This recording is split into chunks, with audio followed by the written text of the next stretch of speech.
Sebelum melanjutkan, jangan lupa subscribe dulu. Terima kasih. Bab 421, masih dianggap bijaksana. Cakar iblis yang tak terhitung jumlahnya yang membawa kekuatan penghancur yang luar biasa menenggelamkan Qitian dan sekelompok ahli keluarga Qi. Wajah mereka menjadi pucat menghadapi serangan tiba-tiba yang muncul entah dari mana.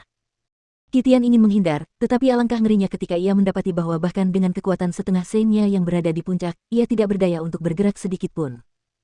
Raungan ribuan iblis menusuk gendang telinga mereka seolah-olah mereka jatuh ke neraka asura terdalam. Dalam ledakan tiba-tiba, banyak jeritan kesakitan terdengar bersamaan saat semua ahli keluarga Qi terlempar ke udara. Darah berceceran di setiap sudut aula besar.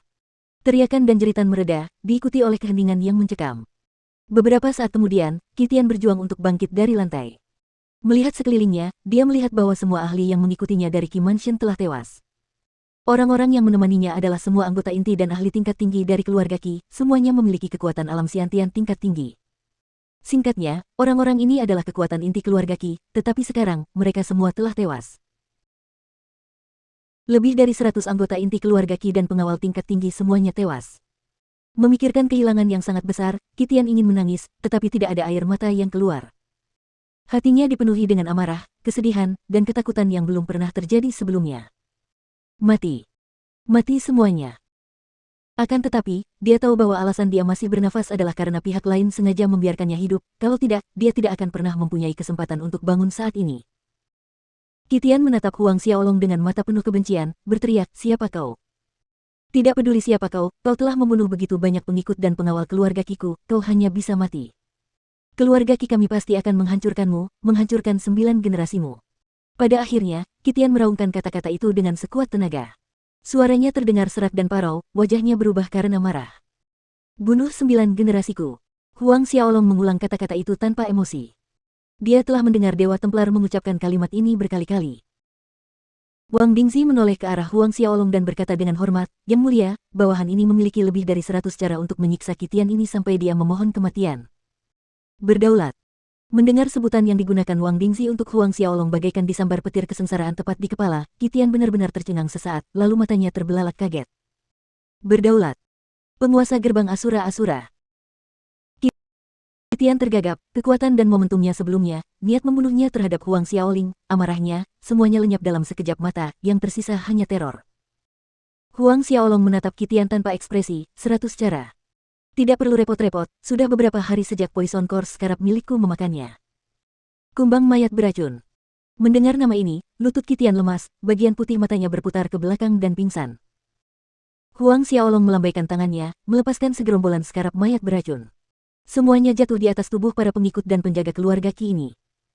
Sebelum kelopak mata Wang Dingxi berkedut tanpa henti, beberapa saat kemudian, skarab mayat beracun telah menggerogoti mayat-mayat di lantai.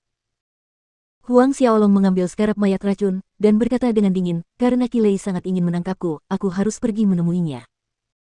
Tenggorokan Wang Dingxi terasa kering, mendeteksi niat membunuh yang jelas di mata Huang Xiaolong. Dia sudah bisa membayangkan berita yang akan dia terima beberapa jam kemudian, keluarga Qi akan selamanya terhapus dari dunia roh bela diri. Kurang dari 5 menit kemudian, Wang Dingxi membawa Huang Xiaolong ke Qi Mansion. Namun, Huang Xiaolong tidak meminta banyak orang.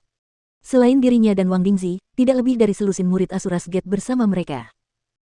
Meskipun Huang Xiaolong tidak membawa banyak murid gerbang Asura dalam perjalanan ini, ada Wang Dingxi. Dengan wajah penjaga kota di antara kelompok itu sudah cukup untuk mengejutkan para ahli yang berkeliaran di sekitar kota Enigma. Bukankah itu Wang Castellan? Siapa pemuda berambut hitam di sampingnya?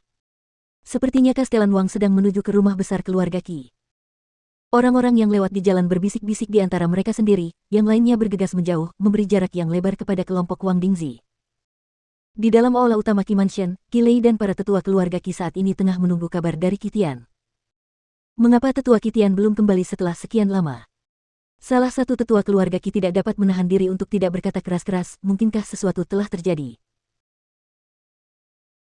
Tetua yang lain menolak, apa boleh buat, berikan saja nyali macan tutul Wang Dingxi itu, dia tetap tidak akan berani tidak menyerahkan penjahat itu kepada kita.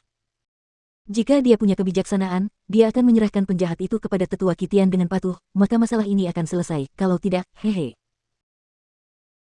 Jika Wang Dingxi berani melindungi penjahat itu, menurutku, keluarga Qi kita dapat melancarkan serangan dan merebut istana-istana kota Enigma dalam satu gerakan, menaklukkan daerah Enigma.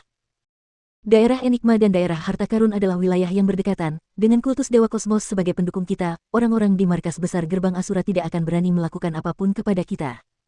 Seorang tetua keluarga Ki mengemukakan pikirannya. Tepat saat kata-katanya berakhir, salah satu pengurus keluarga Ki memasuki aula dengan langkah tergesa-gesa, melapor pada Ki Lei, melapor pada Patriark, Wang Dingzi sedang dalam perjalanan ke rumah Ki kita saat ini.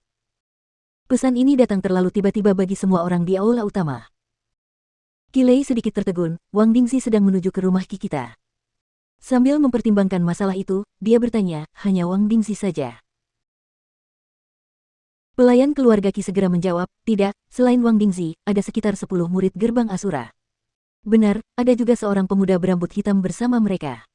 Tampaknya pemuda itu adalah orang yang melukai bangsawan muda Hu Guang. Ki Lei tertegun sejenak, lalu wajahnya tersenyum lebar menghadap tetua keluarga Ki. Sepertinya Wang Dingzi ini masih punya kebijaksanaan, secara pribadi membawa penjahat itu ke keluarga Ki kita. Menurut pendapat Ki Lei, Wang Dingzi sedang menghadirkan penjahat sampai ke depan pintu mereka. Teriakan tetua keluarga Ki bergema di aula utama. Bangsawan muda Hu Guang adalah murid kesayangan Istana Kota Harta Karun, juga satu-satunya putra dari tetua Hu dari kultus Dewa Kosmos.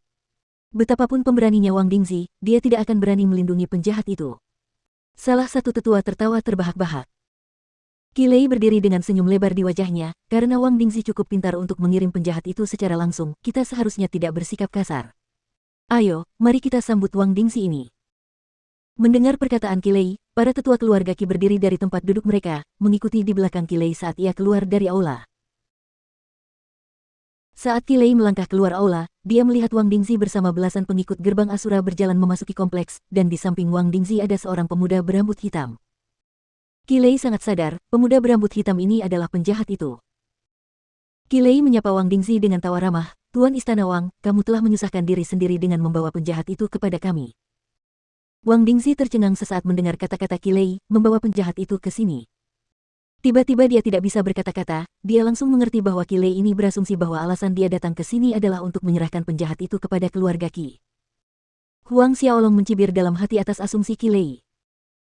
Karena tidak mendapat tanggapan dari Wang Dingzi, Ki Lei memaafkannya, dengan asumsi bahwa Wang Dingzi merasa bahwa mengirim penjahat itu ke sini adalah tindakan yang merendahkan statusnya, jadi dia terlalu malu untuk membalas salamnya. Bagaimana dengan tetua Kitian, di mana dia? Tatapan mata Ki Lei mengamati kelompok itu dengan santai dan tidak melihat bayangan Kitian. Kitian. Senyum dingin tersungging di sudut mulut Huang Xiaolong, dia tidak akan pernah muncul lagi. Tidak akan muncul lagi. Ki Lei dan tetua keluarga Ki melesat ke arah Huang Xiaolong dalam waktu kurang dari sedetik.